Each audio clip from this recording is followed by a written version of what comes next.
Welcome to Valkyrie Simple Finance. Understanding before investing.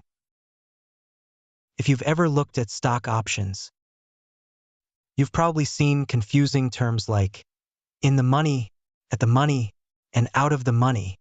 These three concepts are absolutely fundamental to understanding stock options. And if you misunderstand them, you can end up taking far more risk than you realize. To understand these concepts, you only need to compare two numbers, the current stock price and the option strike price. That's it. Once you compare those two numbers, you can determine whether an option is in the money, at the money, or out of the money. Let's start with call options. Remember, a call option gives you the right to buy shares at the strike price. If the stock is already above the strike price, that option already has value. That is called in the money. For example, if the stock is trading at $100 and your call option allows you to buy shares at $90, that's valuable. You could theoretically buy at $90 and immediately sell at $100. That option is in the money.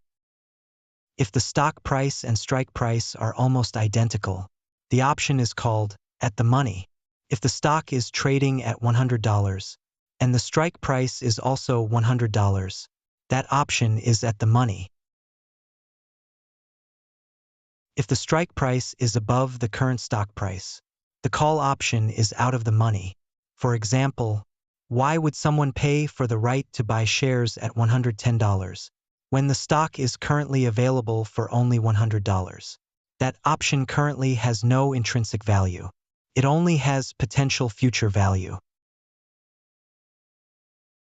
Put options work in the opposite direction. A put option gives you the right to sell shares at the strike price. So now, higher strike prices are more valuable.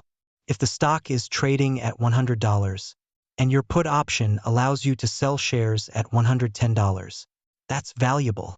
That put option is in the money. Here's a simple memory trick. Call options want lower strike prices because buying lower is good.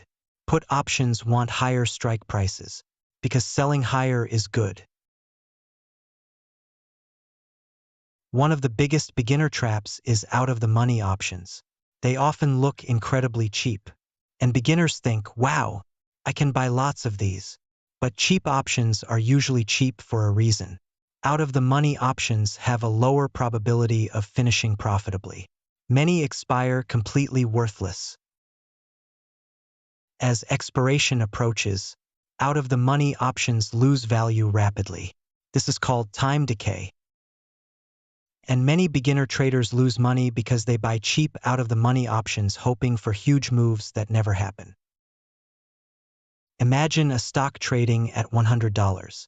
A $90 call option already has built-in value, so it costs more. A $100 call option sits right at the current price.